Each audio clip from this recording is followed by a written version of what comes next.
बोलो सियावर रामचंद्र भगवान की जय। कल के वीडियो में अपन ने सुना भरत जी चित्रकूट पहुंचे हैं, भगवान समस्त अयोध्या वासियों से मिले और अयोध्या वासी वहां पे वन वगैरह देख रहे हैं। अब आगे चलते हैं, वीडियो पूरा सुने और अच्छा लगे तो सब्सक्राइब करें। श्री राम जय राम, श्री राम जय राम, श्री राम जय राम, श्री राम जय राम। भगवान समस्त अयोध्या वासियों से मिले थे और 2 दिन बीते। उसके बाद वशिष्ठ जी से बोले कि आप यहाँ परेशान हो रहे हैं इसलिए अयोध्या पधारो। तो गुरु वशिष्ठ जी ने बोला कि भाई सब आपके दर्शन के उत्सुक हैं इसलिए 2 दिन रहेंगे, उसके बाद आप जैसा कहेंगे वैसा करेंगे। अब आगे चलते हैं। कोल, किरात और भील आदि वन के रहने वाले लोग पवित्र, सुंदर एवं अमृत के समान स्वादिष्ट मधु शहद को सुंदर दोने बनाकर और उनमें भर भर कर तथा कंद मूल फल और अंकुर आदि की जूड़ियों को सबको विनय और प्रणाम करके उन चीजों को अलग अलग स्वाद, भेद, गुण और नाम बता बता कर देते हैं। लोग उनका बहुत दाम देते हैं पर वे नहीं लेते और लौटा देने में श्री राम जी की दुहाई देते हैं। प्रेम में मग्न हुए वे कोमल वाणी से कहते हैं कि साधु लोग प्रेम को पहचान कर उसका सम्मान करते हैं, अर्थात आप साधु हैं, आप हमारे प्रेम को देखिए, दाम देकर या वस्तुएं लौटाकर हमारे प्रेम का तिरस्कार न कीजिए। आप तो पुण्यात्मा हैं, हम नीच निषाद हैं। श्री राम जी की कृपा से ही हमने आप लोगों के दर्शन पाए हैं। हम लोगों को आपके दर्शन बड़े ही दुर्लभ हैं, जैसे मरुभूमि के लिए गंगा जी की धारा दुर्लभ है। देखिए कृपालु श्री रामचंद्र जी ने निषाद पर कैसी कृपा की है। जैसे राजा हैं वैसा ही उनके परिवार और प्रजा को भी होना चाहिए। हृदय में ऐसा जानकर संकोच छोड़कर और हमारा प्रेम देखकर कृपा कीजिए और हमको कृतार्थ करने के लिए ही फल, तृण और अंकुर लीजिए। आप प्रिय पाहुने वन में पधारे हैं, आपकी सेवा करने के योग्य हमारे भाग्य नहीं है। हे स्वामी, हम आपको क्या देंगे? बिलों की मित्रता तो बस ईंधन, लकड़ी और पत्तों ही तक है। हमारी तो यही बड़ी भारी सेवा है कि हम आपके कपड़े और बर्तन नहीं चुरा लेते। हम लोग जड़ जीव हैं, जीवों की हिंसा करने वाले हैं, कुटिल, कुचाली, कुबुद्धि और कुजाति हैं। हमारे दिन रात पाप करते ही बीतते हैं, तो भी न तो हमारी कमर में कपड़ा है और न पेट ही भरते हैं। हम में स्वप्न में भी कभी धर्म बुद्धि कैसी? यह सब तो श्री रघुनाथ जी के दर्शन का प्रभाव है।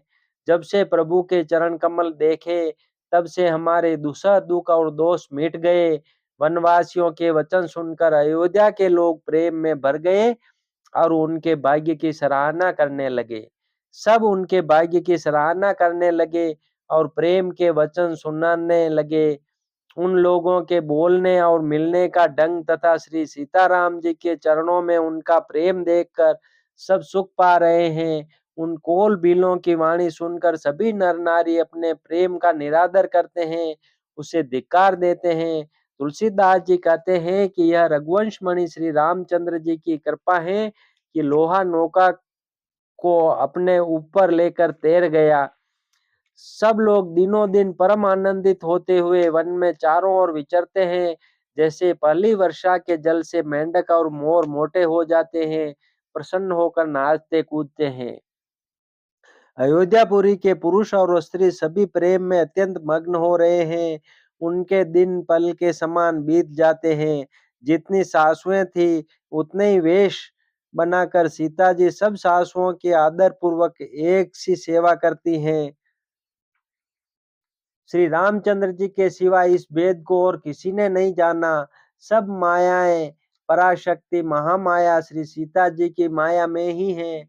सीता जी ने सासुओं को सेवा से वश में कर लिया। उन्होंने सुख पाकर सीख और आशीर्वाद दिए। सीता जी समेत दोनों भाइयों श्री राम लक्ष्मण को सरल स्वभाव देकर कुटिल रानी कैकेयी भरपेट पछताई। वह पृथ्वी तथा यमराज से याचना करती हैं, किंतु धरती बीच फटकर समा जाने के लिए रास्ता नहीं देती और विधाता मौत नहीं देता। लोक और वेद में प्रसिद्ध हैं और कवि भी कहते हैं कि जो श्री राम जी से विमुख हैं, उन्हें नरक में भी ठोर नहीं मिलती। सबके मन में यह संदेह हो रहा था कि हे विधाता, श्री रामचंद्र जी का अयोध्या जाना होगा या नहीं।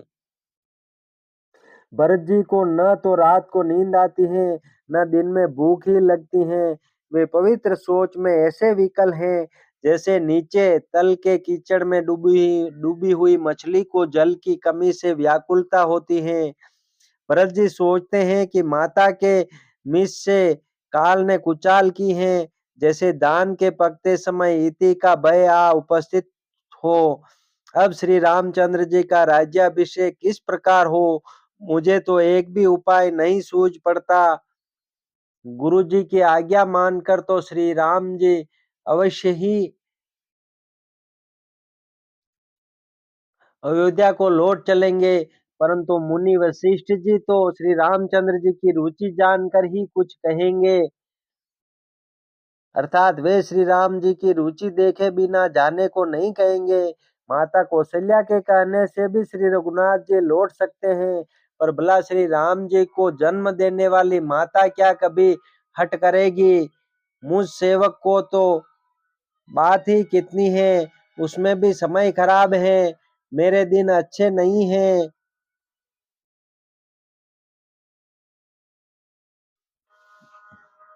और विधाता प्रतिकूल है।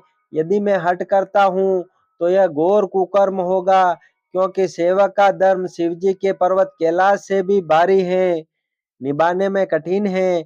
एक भी युक्ति भरत जी के मन में न ठहरी। सोचते ही सोचते रात बीत गई।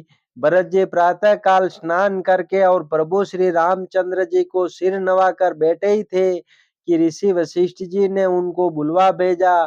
भरत जी गुरु के चरण कमलों में प्रणाम करके आज्ञा पाकर बैठ गए। उसी समय ब्राह्मण, महाजन, मंत्री आदि सभी सभासद आकर जुट गए।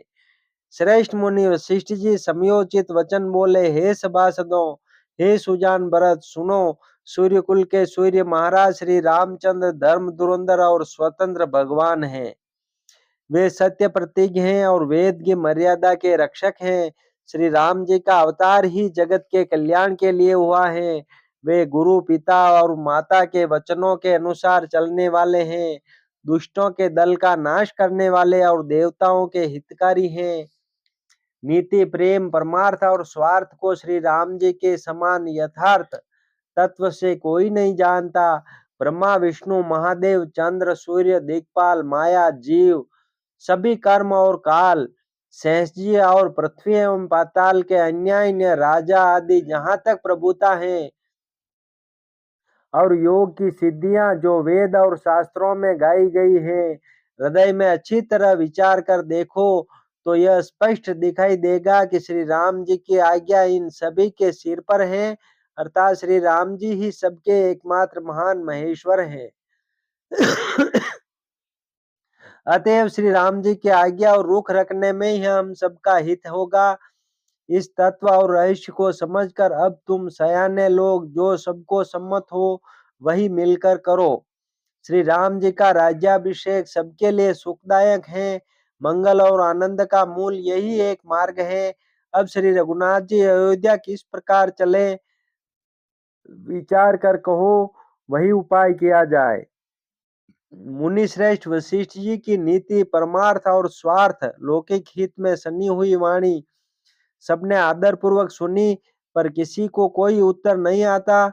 सब लोग बोले, विचार शक्ति से रहित हो गए। तब भरत ने सिर नवाकर हाथ जोड़े और कहा, सूर्यवंश में एक से एक अधिक बड़े बहुत से राजा हो गए हैं। सभी के जन्म के कारण पिता माता होते हैं और शुभ अशुभ कर्मों का फल विधाता देते हैं। आपके आशीष ही एक ऐसी हैं जो दुखों का दमन करके समस्त कल्याणों को सज देती हैं। यह जगत जानता है। हे स्वामी, आप वही हैं जिन्होंने विधाता की गति को भी रोक दिया। आपने जो टेक टेक दी, जो निश्चय कर दिया, उसे कौन टाल सकता है? अब आप मुझसे उपाय पूछते हैं, यह सब मेरा अभाग्य है। भरत जी के प्रेममय वचनों को सुनकर गुरु जी के हृदय में प्रेम उमड़ आया। वे बोले, हे तात, बात सत्य है, पर हे राम जी की कृपा से ही। राम विमुख को तो स्वप्न में भी सिद्धि नहीं मिलती। हे तात, मैं एक बात कहने में सकुचाता हूँ। बुद्धिमान लोग सर्वस्व जाता देखकर आधे की रक्षा के लिए आधा छोड़ दिया करते हैं। अतः तुम दोनों भाई भरत शत्रुघ्न वन को जाओ और लक्ष्मण सीता और श्री रामचंद्र को लौटा दिया जाए। ये सुंदर वचन सुनकर दोनों भाई हर्षित हो गए। उनके सारे अंग परमानंद से परिपूर्ण हो गए। उनके मन प्रसन्न हो गए, शरीर में तेज सुशोभित हो गया, मानो राजा दशरथ जी उठे हों और श्री रामचंद्र जी राजा हो गए हों। अन्य लोगों को तो इसमें लाभ अधिक और हानि कम प्रतीत हुई, परंतु रानियों को दुख सुख समान ही थे। राम लक्ष्मण वन में रहे या भरत शत्रुघ्न, दो पुत्रों का वियोग तो रहेगा ही। यह समझकर वे सब रोने लगी। भरत जी कहने लगे, मुनि ने जो कहा वह करने से जगत भर के जीवों को उनकी इच्छित वस्तु देने का फल होगा। 14 वर्ष की कोई अवधि नहीं, मैं जन्म भर वन में वास करूंगा। मेरे लिए इससे बढ़कर और कोई सुख नहीं है। श्री रामचंद्र जी और सीता जी हृदय की जानने वाले हैं और आप सर्वज्ञ तथा सुजान हैं। यदि आप यह सत्य कह रहे हैं तो हे नाथ, अपने वचनों को प्रमाण दीजिए, उनके अनुसार व्यवस्था कीजिए।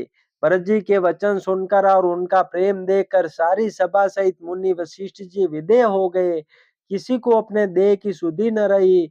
भरत जी की महान महिमा समुद्र है। मुनि की बुद्धि उसके तट पर अबला स्त्री के समान खड़ी है। उस समुद्र के वह उस समुद्र के पार जाना चाहती हैं। इसके लिए उसने हृदय में उपाय भी ढूंढे, पर उसे पार करने का साधन नाव, जहाज या बेड़ा कुछ भी नहीं पाती। भरत जी की बड़ाई और कौन करेगा? तलैया की सीपी में भी कहीं समुद्र समा सकता है। मुनि वशिष्ठ जी के अंतरात्मा को भरत जी बहुत ही अच्छे लगे और वे समाज सहित श्री राम जी के पास आए। प्रभु श्री रामचंद्र जी ने प्रणाम कर उत्तम आसन आसन दिया। सब लोग मुनि की आज्ञा सुनकर बैठ गए। श्रेष्ठ मुनि देश काल और अवसर के अनुसार विचार करके वचन बोले, हे सर्वज्ञ, हे सुजान, हे धर्म नीति गुण और ज्ञान के भंडार राम, सुनिए। आप सबके हृदय के भीतर बसते हैं और सबके भले बुरे भाव को जानते हैं। जिसमें पूर्ववासियों का, माताओं का और भरत का हित हो, वही उपाय बतलाइए। आर्त दुखी लोग कभी विचार कर नहीं कहते। जुआरी को अपना ही दाव सूझता है। मुनि के वचन सुनकर श्री रघुनाथ जी कहने लगे, हे नाथ, उपाय तो आप ही के हाथ है। आपका रुख रखने में और आपकी आज्ञा को सत्य कहकर प्रसन्नता पूर्वक पालन करने में ही सबका हित है। पहले तो मुझे जो आज्ञा हो, मैं उसी शिक्षा को माथे पर चढ़ाकर करूं। फिर हे गोसाई, आप जिसको जैसा कहेंगे वह सब तरह से सेवा में लग जाएगा, आज्ञा पालन करेगा। मुनि वशिष्ठ जी कहने लगे, हे राम, तुमने सच कहा, पर भरत के प्रेम ने विचार को नहीं रहने दिया। इसीलिए मैं बार बार कहता हूँ, मेरी बुद्धि भरत की भक्ति के वश हो गई है। मेरी समझ में तो भरत की रुचि रखकर जो कुछ किया जाएगा, शिव जी साक्षी हैं, वह सब शुभ ही होगा। पहले भरत की विनती आदर पूर्वक सुन लीजिए, फिर उस पर विचार कीजिए। तब साधु मत, लोक मत, राजनीति और वेदों का निचोड़ सार निकाल कर वैसा ही उसी के अनुसार कीजिए। बोलो सियावर रामचंद्र भगवान की जय। श्री राम जय राम, जय जय राम। श्री राम जय राम, जय जय राम। श्री राम जय राम, जय जय राम। श्री राम जय राम, जय जय राम।